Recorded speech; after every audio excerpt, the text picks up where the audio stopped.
y a David Guiraud qui est dans ce studio. Est-ce que vous entendez au fond ce que dit Frédéric Jean-Jean, c'est-à-dire Emmanuel Macron, oui, a raison, il y a du boulot, mais par contre, c'est pas non plus comme ça en claquant des doigts, quoi. Bon, écoutez, moi je suis de Roubaix. Oui. Donc je suis plus loin, hein, je suis à l'autre bout du pays. Moi chez moi il y a 14 400 demandeurs d'emploi. Il y a pas, c'est pas vrai, il y a pas autant d'emplois dispo. Après moi je suis bête et méchant, je connais pas Marseille. Je suis allé sur le site. Alors de à Pôle emploi. Marseille, il se trouve que le chômage est aussi plus élevé que national. National, c'est 7% de chômage et Marseille, c'est 9%. Bah, moi je vais sur le site de Pôle emploi, j'ai mis Marseille rayon de 70 km. Ouais. Et alors 55 000 offres. Métropole ex-Marseille, les chiffres catégorie A, B, C de chômeurs, c'est 175 000 chômeurs. Donc il n'y a pas du boulot pour tout le monde. Bah non. Voilà, c'est un mythe. Mais ça ne veut pas dire qu'il n'y a pas certaines filières qui recherchent. Mais qui recherchent pourquoi? Parce que c'est des métiers qui sont parfois difficiles, pénibles. Que moi je trouve ça bien hein, d'être serveur, mais c'est pas facile. Voilà, vous avez des horaires hachés. Donc tout le monde, par exemple, ne peut pas faire ces métiers. Quand vous avez des enfants, par exemple, c'est beaucoup plus dur d'être dans la restauration parce que vous devez venir tôt le matin, repartir tard le soir, avoir une coupure au milieu de la journée. Donc vous ne pouvez pas vous occuper de vos gamins. C'est ça la réalité. Le problème d'Emmanuel Macron, si vous voulez, c'est qu'il nous regarde, il nous dit, alors la dernière fois c'était il suffit de traverser la rue, ensuite il a dit il suffit de faire 1 mètre, maintenant il suffit de faire un tour avec lui dans le Vieux-Port visiblement pour trouver un boulot. Bientôt il suffira de le regarder dans les yeux et hop, il y aura des emplois qui vont balancer. Mais c'est pas ça la réalité des gens qui sont privés de chômage. Et d'ailleurs dans l'échange, moi ce qui me marque le plus dans l'échange avec cette dame, c'est que cette dame, elle dit son fils, il est prêt à accepter n'importe quoi. Vous voyez, il touchait le RSA, il ne l'a plus, ce 500 €, c'est pas beaucoup, hein, 500 € par mois. Et les gens on leur a tellement mis dans la tête que c'est un crime d'être au chômage, d'être au RSA, qu'ils sont prêts à accepter n'importe quoi. Et la réalité aujourd'hui, il y a un besoin quand même, David Guiraud, il faut quand même dire les choses aussi comme elles sont. Elle dit, mon fils, il a 33 ans, et il a 11 mois d'impayé d'impôts. 11 mois d'impayé de loyer. Effectivement, il faut qu'il trouve un boulot. Ouais, il faut qu'ils trouvent un boulot. Vous êtes pas d'accord là-dessus ? Ce que font les gens, vous savez ce qu'ils font les gens effectivement, il faut qu'ils trouvent un boulot parce qu'ils sont pris à la gorge. Mais il faut bien les payer les 11 mois de loyer. Oui, mais je vous assure que notamment sur le RSA ou autre, on se comporte avec les gens qui sont en situation financière difficile. On n'accepterait jamais que ça se comporte comme ça avec nous. Vous savez que par exemple, l'État, il a accès au compte bancaire. Oui, mais est-ce que là, vous n'avez pas envie de dire, vous seriez face, je vais vous poser la question en fait, David Guiraud. Vous auriez été à la place d'Emmanuel Macron. Vous auriez été face à cette dame.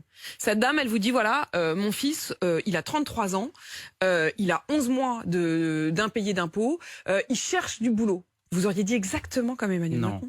Ah non, vous auriez dit quoi? Non, c'est que la politique économique, elle marche pas. Il y a trop de demandeurs d'emploi. Alors je sais qu'on vit dans un univers, vous avez des gens de la République en marche totalement déconnectés, qui vous expliquent qu'on est au plein emploi. Enfin moi, à Roubaix, ça me fait rire. Hein. J'ai 10 000 allocataires du RSA, j'ai 15 000 personnes qui recherchent un emploi, qui sont privées d'emploi, qui cherchent. D'ailleurs, que ce soit pour cette dame à Marseille, à Roubaix, partout dans le pays, les gens, ils acceptent les offres d'emploi, les rejets par les demandeurs d'emploi. Vous lui auriez dit, je viens avec vous et j'accompagne votre fils. Vous auriez fait pareil. Oui. En vrai, vous auriez fait pareil. Mais tout le monde essaye d'accompagner, on n'est pas des monstres. C'est pas ça la question. Et pour commencer, vous auriez sans doute dit, bah écoutez, en tout cas dans la restauration, il y a du boulot. Mais peut-être en augmentant les salaires, peut-être en négociant les horaires. Parce que c'est ça qui compte, c'est l'augmentation des salaires. On est à l'Assemblée nationale depuis hier sur un texte justement de pouvoir de partage de la valeur. Il n'est pas question d'augmentation des salaires. Mais justement, j'en profite que j'ai encore sous la main Frédéric Jean-Jean depuis la brasserie des Templiers. Cette question quand même des salaires et des horaires, elle est cruciale. Vous avez augmenté les salaires de 16%. 16%, effectivement, ce qui est quand même pas rien. Ce qui signifie une augmentation des charges aussi. C'est-à-dire que ça a un coût, et ce coût, il va falloir l'impliquer dans le calcul, dans la rentabilité de l'entreprise. Mais c'est ça qui est intéressant. C'est que, regardez ce qui se passe. On n'arrête pas de nous parler des charges, etc. C'est vrai que pour les petits restaurateurs ou les petits commerçants, c'est pas facile d'augmenter les salaires. Donc c'est à l'État de prendre ses responsabilités. Sauf qu'aujourd'hui, la politique de l'État, c'est quoi? On n'a jamais été aussi riche. On prend plus de 250 milliards d'euros de la TVA, hein, d'accord? C'est pas rien. Qu'est-ce qu'on en fait de cet argent? On fait 60 milliards d'euros par an d'exonération de cotisations sociales. 60 milliards. C'est quasiment l'équivalent du budget de l'éducation nationale. C'est pas rien. Ça marche? Bah non. Donc peut-être qu'on pourrait en fait changer, arrêter les exonérations de cotisations qui font d'ailleurs qu'après ils creusent des trous dans la sécu qui nous font qu'on doit avoir la réforme des retraites. 2 ans de plus de boulot pour tout le monde. On arrête les exonérations de cotisations sociales. On cible, on aide les petites boîtes qui effectivement peuvent avoir du mal à augmenter les salaires. Par contre, vous avez des boîtes, je suis désolé, c'est pas le cas.